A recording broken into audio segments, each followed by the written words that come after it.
Welcome back to Exit 99 Sports, and as always, my name's Caleb Deloach, and the first big news of the week, Cody's back with us after some time at Disney and some time down with illness. Cody, welcome back. It was a good week of local high school sports. Cody and I didn't have a very busy week. You know, we do radio for Jackson. We just had one game on Friday night, so not a lot of traveling around for us, but it was a good opportunity to watch a lot of other good games kind of going on in this area, Cody. And, you know, we talked about it already. You know, you're already looking at district tournaments kind of coming out for smaller schools, and we're winding down here. We're at the very end of the season. Yeah, you see a lot of the small school Class 1, 2, 3 championships for districts are played by the end of February. So you're going to have district champions crowned here this month. So we only have, as you talked about, next week being those district tournaments. So this kind of the last week of the regular season for the small schools. The bigger schools only have 2 more weeks left in the regular season, and then we get into district play the first week of March. Yeah, so we can just jump right into this past week's games. We'll start here in, the Cape Jackson area on Tuesday. Cape Central kind of bounced back and had a big win over New Madrid County Central. That was 59-35. And, kind of the news, I guess, for Cape Central is it doesn't seem like Tyshandra Edwards is going to be back this season. We don't know for sure, but that is going to definitely, regardless, we have hindsight of knowing how the rest of their games go this week, but that's definitely going to hurt them as the season goes on into district time. Right. It was going to be a tough task anyway. You know that Sikeston, Farmington are in that district, but without Edwards, definitely one of the better players in the area. That's a tall task. Yeah, but in that game against New Madrid, Cape played well. It was not a pretty game, I guess, but they played really well defensively, and a lot of the defense led to offense, and they won by 24. They controlled the game throughout most of it. It was a slow start. New Madrid kind of jumped out a little bit early, but then Cape just kind of pulled away and tore them down throughout the game. Mateo Rivers, who is a guy that's going to have to step up, they're going to have to find pieces around that's not named Tyshandra Edwards to step up here down the stretch. Marquez Mills, he made 3 threes in the game, and that was a guy who, when they played Principia down at Charleston, was unavailable due to injury, and so I'm expecting Rivers and Mills and then Goliath Morris-Young, who plays well, their next game later in the week, to kind of be those guys that step up for him. Yep. And then we can say also in Cape Girardeau on this past Tuesday, Notre Dame knocked off Hillsborough. It was a solid team. Hillsborough is in, I believe they are in the same district as Notre Dame. Or not, but I think they're Class 5 District 1. Yep. They're in Class 5 District 1. And yeah, they're a solid team. I think they compare to Notre Dame pretty much across the board talent-wise. They have a big kid inside that's really good.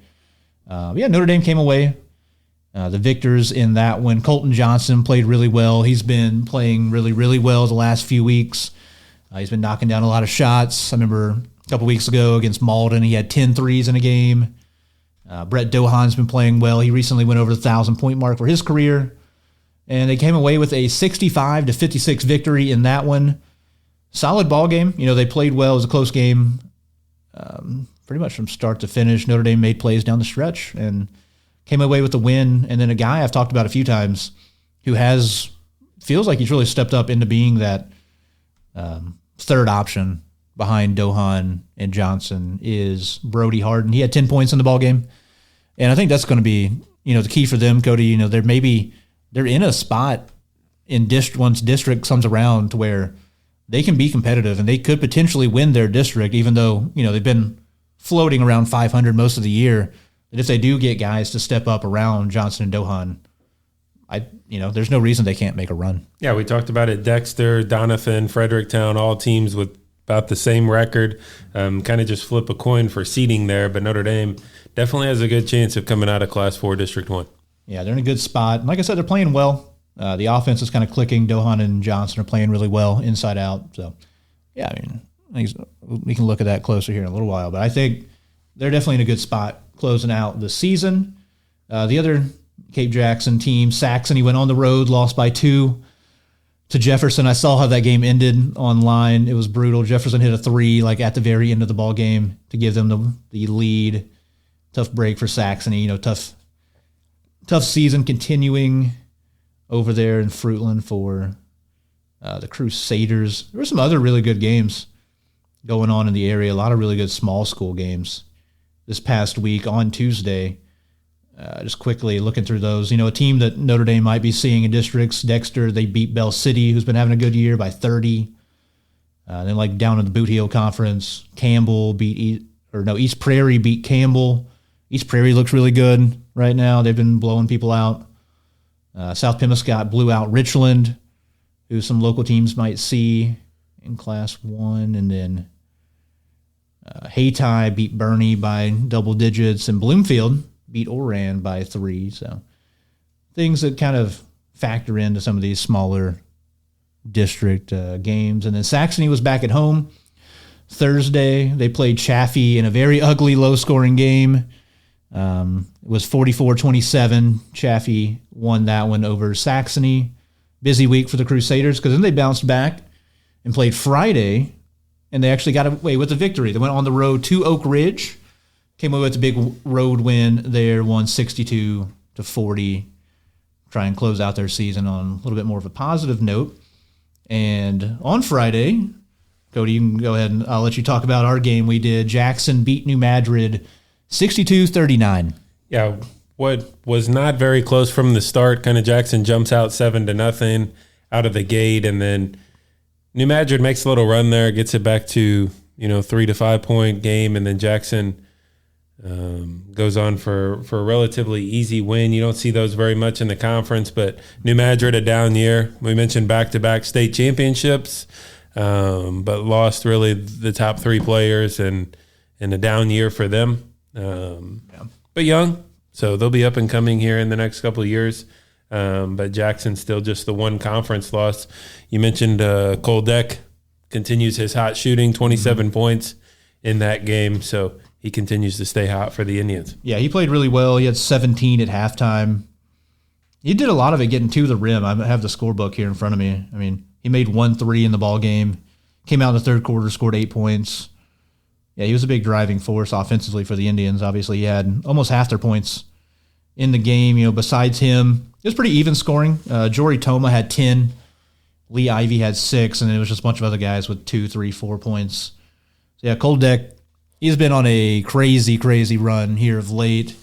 He had 78 points in 2 games last week, both going to overtime.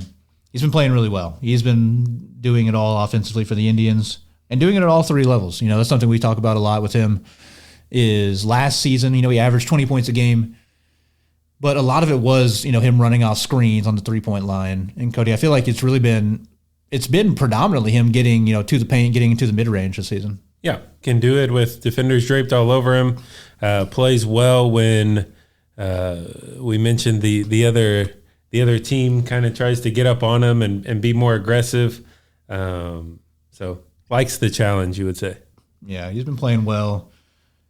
And Jackson, they're in a good spot right now. They just won their 19th game.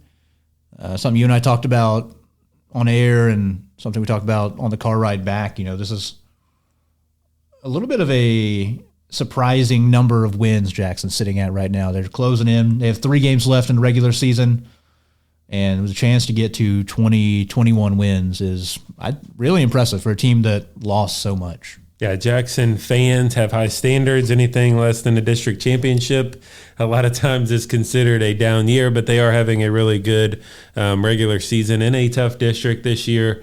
A close game at Webster Groves game, the number 2 team in Class 5. So they've, I think, kind of proven these last couple of weeks that they're willing and able to play with anyone and up for the challenge. Yeah, they look really good. Like you said, it was pretty much open and shut. Jackson led wire to wire. So good win for Jackson there. A game they should win, and they didn't. They took care of business and actually kind of laid it on a team that they were blowing out. Also Friday, it was a pretty busy slate. Like I said, Saxony won. Notre Dame went to Poplar Bluff. Poplar Bluff's been dealing with a lot of injury, and so it wasn't a surprise to see Notre Dame blew them out 65-54. to 44. Good road win. Notre Dame's playing well right now. They're kind of hitting their stride here, heading into the end of the season. So they're definitely on the up and up since having, it was a couple weeks ago. They had a really rough week. They got blown out by Jackson. They got blown out in Nixa. They played 2 close games after that at Nixa and lost them close. So since that 4-loss week, they've really bounced back and have played really, really well. And then the big one, for sole possession of first place in the SEMO Conference, finally a team is in, by themselves atop. Sikeston hosted Cape Central, won that game 63-44. So you see the final score. It's a 19-point game. Looks like a blowout. But what's kind of crazy about that game is it was close, like the entire time up until the fourth quarter. It was back and forth, and it was a game that, Cape Central kind of played on their terms through most of it, keeping it pretty low scoring. But Sikeston kind of, they do what they do. They play well at home. It was ugly for 3 quarters, but then they just, put their foot on the gas and blew them out in the fourth quarter. Yeah, what a lot of teams are going to have to do against Sikeston, kind of try to keep the game close, kind of muck it up, not let them turn it into a track meet, if you will. Expect Jackson to kind of do the same thing this week, try to keep the game close, lower scoring, kind of a defensive-minded game. But without Edwards, mentioned a little bit, surprising that it's a 4-point game after 3, and we look ahead to that maybe being a district game here over the next couple of weeks. So expect Sikeston to try to get better. I know it's a little bit of disappointing for Cape Central to be that close, and then it ends up being a 19-point game. Yeah. You hear that out of their coach, but expect them to come out fired up for the next meeting also. Yeah, and like I said, Cape Central was down by 4 going into the third quarter. Cape Central had 42 points at the end of the third quarter and finished with 44. So just a masterclass by Sikeston closing out that game. They were led by PJ Farmer. He had 24. He's been playing really well. Sikeston as a team has been playing really well. If you're looking, like you said, into that Class 5, District 1, Sikeston, I don't know, behind closed doors what goes on. Marquell Murray no longer part of the team, but they have been playing very, very well. They have been blowing people out. Obviously teams that they should beat, you would think. But since they lost to St. Francis Borgia in the Union tournament, they have been crushing people. The Cape game was the closest game they've played in that time. They beat Dexter by 30. They beat Poplar Bluff by 30.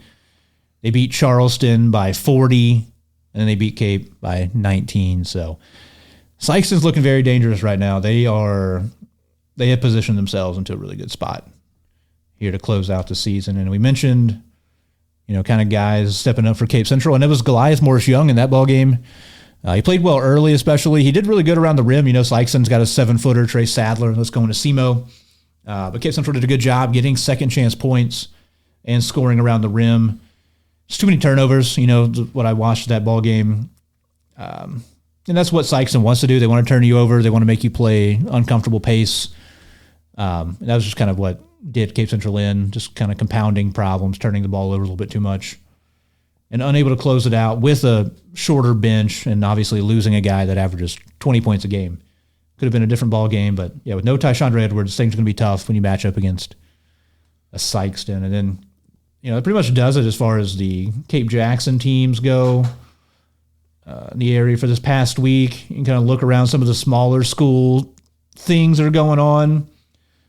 Delta, just down the road, they beat Richland, and that's a potential district game. They beat Richland by 4 the other day at Delta. And Ryan Jeffries, a guy we saw in the Christmas tournament, he scored his 1,000th career point as only a junior, so congrats to him. Down in the Tri-County Championship, Risco beat Southland by 8. They only had, I think, 5 guys because of a little scuffle that occurred the game before. In the Ozark Foothills Conference, Puxico blew out everybody. They won by 40 in the championship game there over Twin Rivers, doing what they need to do. And then, we can talk other SEMO Conference game. Dexter beat Kennett in double overtime. So that's definitely a notable Class 4 game that kind of will dictate the seeding there. And then one that's, not Cape Jackson, but definitely caught, I think, both of our eye was Charleston beat Woodland 82-69 in a game that might have been a little bit of a surprise. Some people, like I said, Charleston started out the year kind of slow, but they've really been playing well as of late, and they get a pretty big win over a Woodland team that also is having a really good season.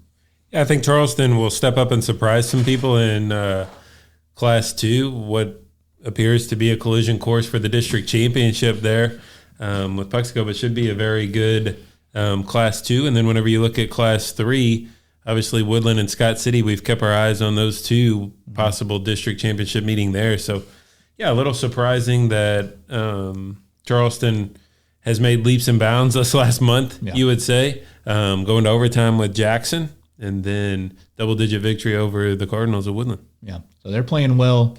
Definitely a team to keep our eye on heading into district. So that pretty much does it for the boys' side. Over on the girls' side this past week, there was a game that I was really looking forward to here in Cape Girardeau that didn't end up happening. But the big game, I would say, of the week was Jackson hosting Principia. Coming into the ball game, Principia was the number one team in Class 3. I think they were 18-3 coming into the game. Jackson, top 10 team in Class 6 as well. They've been playing very well. And so Principia came down. It was an early ball game. I think it tipped off at like 4:30. And Jackson came away with the win, 45-35. Yeah, ugly ball game, 45-35. It was a defensive battle, we'll say. Both teams, that's what both teams do. They both want to get after you. They both want to force turnovers, get easy buckets in transition. And so it was tough sledding both teams offensively. The Indians were led, as they have been most of the season, by the backcourt duo of Kate Deck and Cameron Alsdorf. Deck and Alsdorf both had 14. They both hit timely shots down the stretch. It was a close ball game all the way through, and Jackson did a good job closing it out. They struggled from the free throw line. They missed double-digit free throws, which is surprising because a week earlier they played at Doniphan, who's a very good team, and they shot 100%, if I remember correctly, in the second half from the free throw line at Doniphan. They found ways to win, even though they were missing shots they usually make, even though they're missing free throws. They played really well. Lily Watkins played a great game. Her and Addison Henderson played a really good game defensively.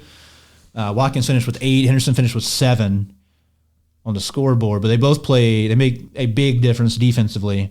And Henderson did a good job, along with Lauren Dory inside, taking away Principia's best player, Deja Scott. Big player, over 6 foot, 6'1", 6'2", strong, very, very talented, averages over 20 points a game. And she got in foul trouble, was kind of the big hindrance there for her. But she finished with 3 points, so they did a great job on her. She's an all-state caliber player, and them holding her to only 3 points was humongous. And, Principia, they had shots that I don't know if they usually hit. They were bricking a million threes, it felt like, but Jackson came out, they found ways to win. It was not pretty, but they got a win. And then there was a busy day on that Monday. Notre Dame went to Dexter, and a little bit of a surprising outcome for me. Dexter knocked them off by 5. So a big win for Dexter. Tough loss for Notre Dame as they kind of head into the back end of this season. Cape Central, who had a really good week, they started off by beating Kennett on Monday. I talked about that game a little bit because Kennett has a girl named Elise Edwards. If you're not familiar, is one of the most fun players in Southeast Missouri to watch, boy or girl. And she averages 30-plus points a game. They were able to come away with the win, though, at home, 55-50, so that was a big one. And Saxony dropped one to Portageville. I said that would be a tough game. Portageville is probably the best team in the Boot Heel, and Portageville won that one by 20 over at Saxony. And then something, a team that I'm keeping an eye on is Delta, a little bit down the road. Delta's girls, no reason to not keep paying attention to them. They're playing really well. They blew out Chaffee, who beat them early in the season and blew them out this game, 73-48. So Delta's balling out right now. Tuesday, Cape Central lost one at Poplar Bluff. Kind of got blown out by Poplar Bluff. Poplar Bluff's kind of positioned themselves as maybe the second, maybe third best team in the SEMO Conference on the girls' side. And then Delta, who I just mentioned, came back out, played Portageville, who blew out Saxony, and they blew out Portageville, 68-45. So they're really having a heck of a stretch this week. And then Notre Dame got a win on Wednesday They hosted New Madrid. New Madrid maybe down a little bit this year. Notre Dame beat them 58-33. They do what they've been doing. They've been beating people up inside. And they played well there. And I don't know what the circumstances were as far as illness goes. But their game Thursday against Jackson, they were going to host Jackson on Thursday. I was excited to kind of see that game. Big rivalry, Jackson, Notre Dame. Teams they play each other a couple times a year usually. Notre Dame has had the upper hand over Jackson the last several years. But Jackson blew them out in the SEMO Conference tournament at Notre Dame to start the season. So I was curious to see how those two teams would match up. But yeah, that game got postponed due to illness over on the Notre Dame side. It got moved to the end of the year. So we'll see how that shakes out with weather and stuff coming up. So that game's going to be rescheduled for March 3rd. So we'll see what happens there. Saxony lost one at Kennett. Long drive. I said that'd be a tough game for them going down there to Kennett. They lost to Kennett, and then Cape Central, a second big win of the week. They beat Dexter at home, 63-60. And like I said, it was a game I was surprised. I thought it could be competitive. I like Dexter to win that, just based on the way they've been playing. They have some really talented girls. The Nichols girl, the Minley girl, really good inside. But yeah, Cape came out, played really, really well. Abby Davenport, Allie Cairns played well. They had 12 each. And then Jamie Dawson-Ide, who's a good shooter. And she had 22 points to lead them to victory there. So good week for Cape Central heading into the end of the year. And they host their district. They're not going to be favored to win. But, hosting, they could maybe pull off a few upsets here, position themselves to close out the season well. And then that pretty much does it for this past week. Cody, anything else really stick out to you about this last that pretty much sums it up. Week of ball? And then, so we'll go to, what to look forward to this week. I'll stay with the girls. Monday, probably today if you're watching this when this comes out. Another, I guess you could say, Jackson meeting of teams. Jackson will go to Saxony, play the Crusaders. I do have to feel like Jackson is positioned to probably win that game. Saxony has a lot of young girls. The Indians are going to really try to speed them up, turn them over. I feel like that's a good opportunity for the Indians to win. Jackson has a very busy week. Cody, how many games and what? Just kind of jumping ahead, maybe in the future a little bit. What's their schedule look like to close out the season? Yeah, so over the next week, Monday to Monday, 4 games for the Lady Indians. They're at Saxony and then at New Madrid, at Corjesu, and then Monday the 24th would be home again against Dexter. They play Dexter Monday, then Sikeston Wednesday, Hazelwood West Friday. So 7 games over really the next 2 weeks for Jackson to close out the season. Yeah, busy time for those girls. And I don't know, they're playing above expectation for me. I knew this class of girls that were coming up to the varsity as freshmen, I knew that they were really talented. I'd seen a lot of them play over the years, like playing travel and stuff and over the team leagues over at the Sportsplex. I'd seen them. I knew that they were talented. But they have just been blowing me away this season with how they're playing. They're 17-1 now, and they have been incredible. And the run that they've been on, they have a tough close to the season. But you just go back and look at what they've done since Christmas break. Just state ranked teams. They played Park Hill Central, who's coming off of the state title game in Class 4, beat them. MICDS was top 5 in Class 4. Francis Howell was a top 10 team in Class 6. Doniphan's one of the best teams in Class 4. Principia is the best team in Class 3. All these state-ranked wins, was it 1, 2, 3, 4, 5 state-ranked wins out of their last 7 games. An incredible run, and they just keep winning. They just keep finding ways to win. So I'm really impressed with where they're sitting at right now. Yeah, you really hate to jump ahead over their next couple of games, but Saturday at Corjesu, that's probably the second best team in their district. Yeah. Looking ahead, they could play for the district championship again here in a couple of weeks. So definitely keep our eyes on that game. Yeah, that'll be a very big game up at Corjesu. And then can you check that? I think their district tournament is going to be at Corjesu. I'm pretty confident. But yeah, so this week they have Saxony on Monday, Thursday, they're going to be at New Madrid, which is another winnable game for the Indians. New Madrid, like I said, kind of down, losing some games big to other teams. I expect Jackson to kind of take care of business there. And yeah, at Jorge Zoo, presumably for the 1 seed in districts, Saturday will be a big-time matchup. That game listed at noon start time, so very early start time if you are trying to get up to St. Louis to watch that one. Yeah, Lindbergh, I remember, actually hosts their district. Lindbergh, okay. So we'll be in St. Louis up at Lindbergh. That's right. In other girls' games this week of note, Cape will be hosting Woodland Monday.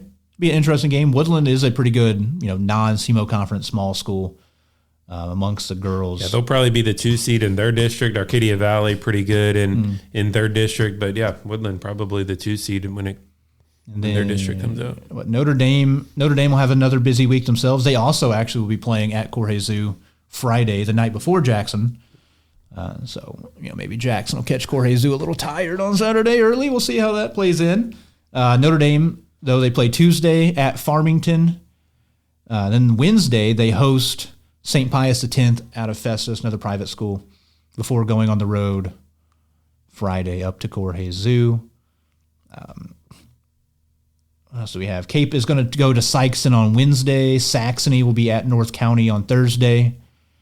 More winnable games. I'll be curious to see how Cape plays at Sikeston after, beating Dexter and kind of a surprise. Sikeston's pretty tough. They can score.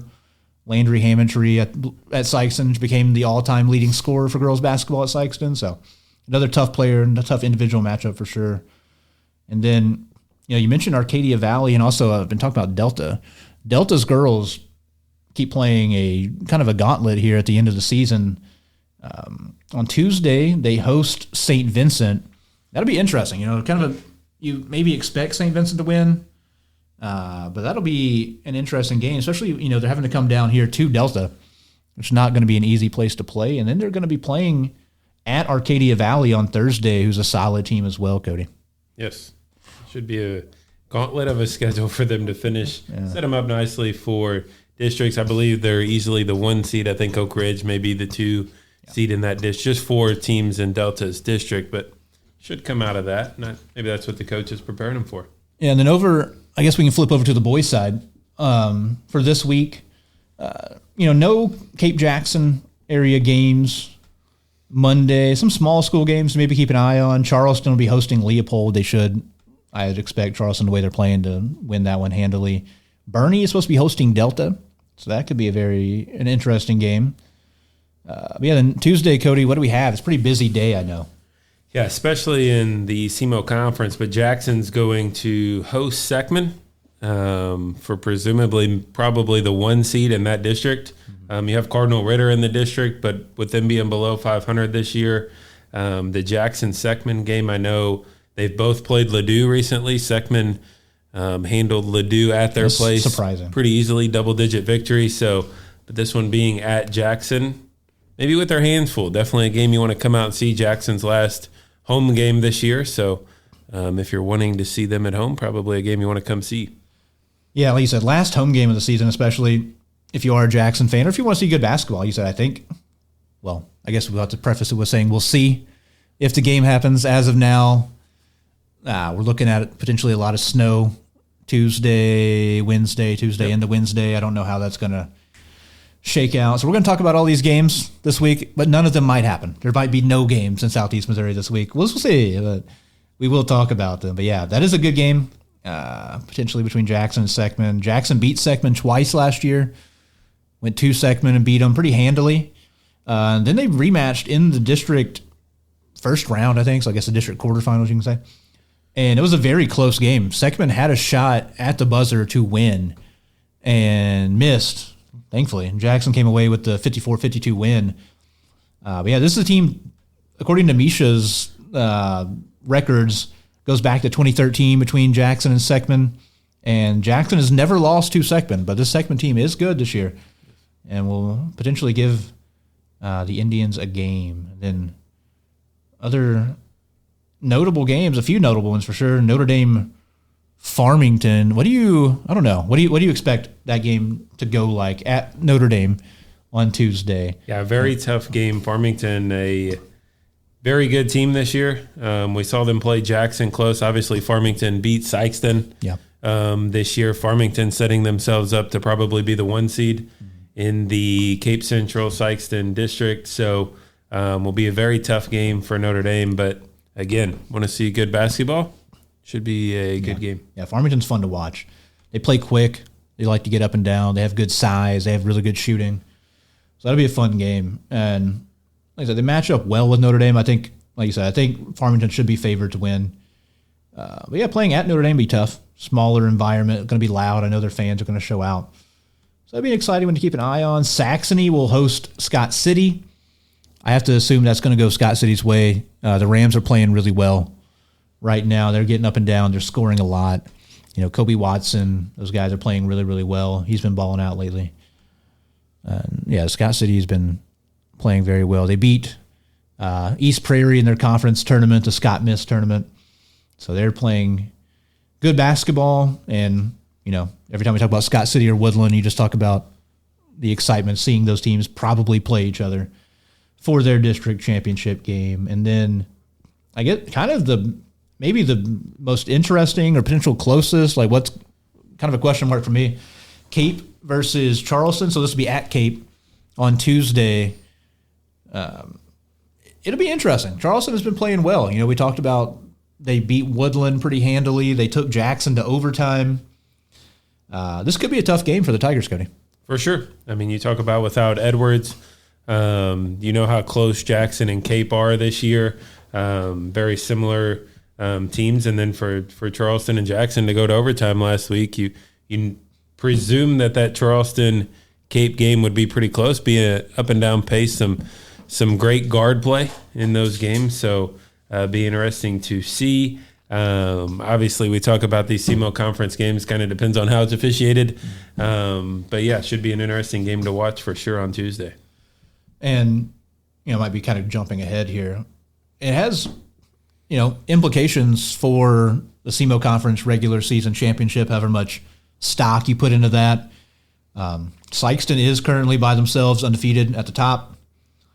Cape and Jackson each have one loss, but Cape has a tiebreaker beating Jackson.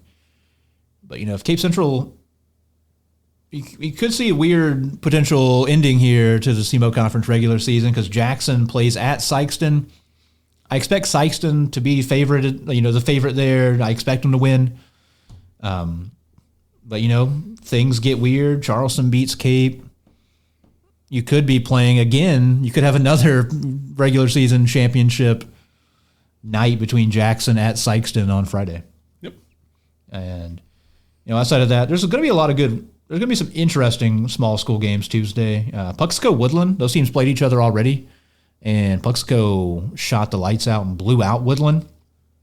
I wasn't surprised, I guess, that Puxico won, but I was very surprised at how the game went. So that'll definitely be one to watch on Tuesday. I know Risco they host Hayti, Chaffee hosts Delta, Richland hosts Bernie. Wednesday, Thursday, you know, no real SEMO Conference or Cape area games going on. Battle of the Boot Heel, Hayti, Crothersville will be going on. So some good small school games. But then, yeah, Friday we mentioned some good games. Saxony will be hosting Kennett.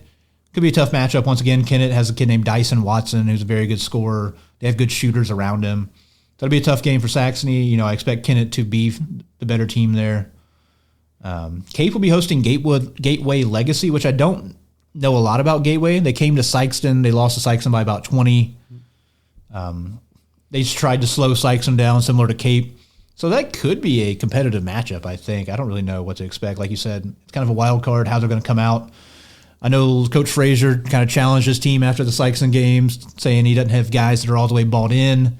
If things don't go their way, they kind of shut down. So we'll see which direction that goes, whether they respond positively or negatively to it. They have a big week to potentially respond positively. And then, like I mentioned earlier, kind of the big game on Friday night, you can say, is Jackson at Sikeston for some potential SEMO Conference implications. And also just, you know, these two teams have been playing really, really well. What do you expect going into that ball game, Cody? Yeah, it could be kind of a toss-up. I think a lot of people would favor Sikeston in this one just based on how they've played this season. But when you look at common opponents, I think we all kind of thought that the Farmington beating up on Sikeston was a shock to me, for one. And then Jackson, of course, beat Farmington. Can't put a lot of stock in that based on when they played and stuff, but I expect the environment to be rocking, and it could be, like you said, for the regular season conference, if the game's even played. Yeah. Of course, we talked about that. If this game is unable to be played this week,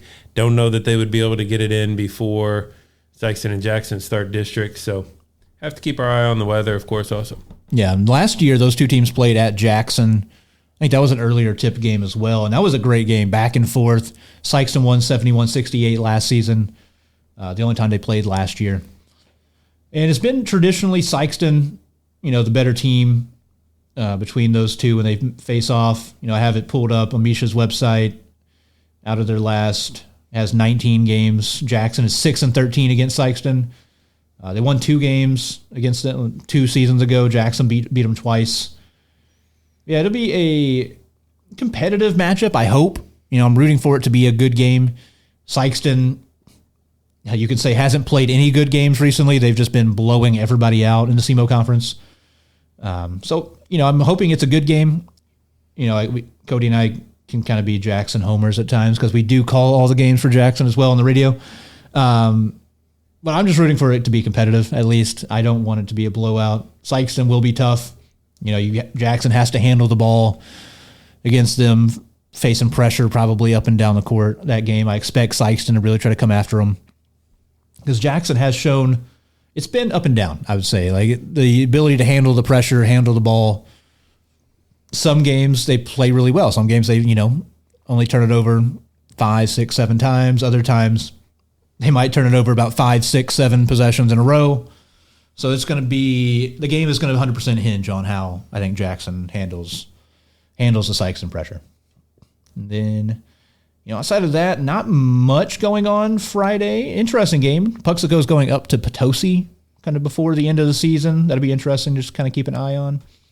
And then there is a Saturday game here in Cape Girardeau. Notre Dame will host St. Francis Borgia, who is a solid team. Obviously, they are usually a team that is very, very good. Private school, kind of West St. Louis, and St. Francis Borgia already has a win over Sikeston this year up at Union.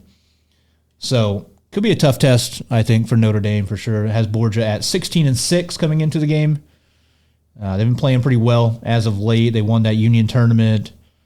They dropped a close one to Montgomery County, who's one of the best teams in the state. But overall, Borgia will be a tough test for Notre Dame. But you never know; anything could happen. Saturday games are kind of weird for kids, kind of you're out of your routine. So be interested. I'll definitely keep an eye on it. Might be in the building, seeing that game. It'd be fun. It'd be an exciting game. Notre Dame has been playing well as of late, so hopefully they can come away with maybe a little bit of an upset victory there over Borgia. Yeah, like we said, all weather dependent. Hopefully we can get these last 2 weeks worth of games in, decide the conference regular season champions, and then get ready for district play. Yep, and districts are coming up. They've already, like we mentioned early, they've seeded most of the districts, I think, in Class 1, 2, and 3. I guess the team we talk about the most, or the team I try to talk about, being here in Cape County, is Saxony. They're going to have an uphill battle because they're in that Class 3, District 2 with, I think the 1 seed is Woodland, the 2 seed is Scott City. Those two teams kind of feel like they're on a collision course, and that'll be played over at Greenville. I think that's where Saxony's playing first. They're playing Greenville. That, if you look ahead, the 28th is kind of the small school district championship night. So if you're trying to get out to, we mentioned Charleston as another one, Class 2, those district championships, February 28th. Yeah, so February 28th, yeah, like you said, they're all kind of happening on the same night. So it might be tough to keep track of all of them going on. That'll definitely, yeah, as far as, like, if we're looking ahead a little bit, the Class 2 District 3 has had a lot of people talking, potential Puxico-Charleston matchup. Charleston dropping down to Class 2 this year. They have been in 3. We'll see how that goes. Puxico kind of having a dream season right now. They're kind of a team of destiny vibes, so they've been playing great. So we'll see how that potentially goes. It'll be a good matchup that will be played over at Bloomfield. So be a good gym, good sized gym, good environment usually over at Bloomfield. I'm sure it'll be packed out. Puxico fans travel really well too, so that is one to definitely watch. And we've talked about many times, Class 3, District 2. Like I said, Saxony it's already seeded. Saxony's a 5 seed. They'll be playing Greenville. It'll be at Greenville on the 24th at 6 p.m. And the winner of that will be playing Woodland. So tough road if you are in that district and your name's not Woodland or Scott City, but it should be interesting. Definitely something to watch over there. And then outside of that, just about does it for me. The Class 4, 5, 6, so we talk about probably the most. Not seeded yet. I don't know when. I think the seed meetings will probably be happening this week. Yeah. So we'll definitely be getting some clarification on, Class 4, District 1, Class 5, District 1, Class 6, District 1, where, Notre Dame, Cape, Jackson are playing. But yeah, Cody, you got anything else you want to talk about, hit on before? That's pretty much it. Get out of here. What else do I have? Anything in the show? Shout out Bryson Wessel. We've talked about him a few times. Having a good year wrestling. But over on the football field, which is where Cody and I have seen him, he plays left tackle for the Indians. He picked up his first offer from Lindenwood. So congrats to him. Pick up an offer. His kind of recruiting has picked up lately. There's been a few teams over to Jackson kind of talking to him and some of the other players. So definitely something to keep an eye on. And basketball season's rolling into the end of the year here, Cody. So before too long, we will also be talking about football soon here, getting ready for next season. But for at least a few more weeks, maybe about a month, hopefully a little bit longer, some of these teams will put together a little bit of a run here. Cody and I will be sticking over on the hardwood primarily. So if that just about does it for you, that pretty much does it for me here over at Exit 99 Sports. As always, Cody and I will be on the radio, 104.7 The Bridge, calling all the Jackson games. For Notre Dame games, I know they stream home games, and Rusty Hendricks will be doing games for them. Ryan Winkler will be handling the Cape games. He streams them on this channel's Cape Central Sports on YouTube. We're also on radio at 95.7 Cape Radio. So we're almost to the end here. If you're listening to this and there's no basketball, just forget everything I said this week. But if basketball is happening, there's a lot of good games. We're at the end of the year. Get out. Go see some of these teams play a home game before season's over with. Because, a team like Jackson, depending on how things shake out, they'd have to win their district before they get another home game. So this game against Seckman could be the last time you get to see them this season. So I would definitely implore you to get out, watch some good basketball, close out this regular season. But for myself and Cody, thank you guys all for watching. Have a good one. We'll see you next time.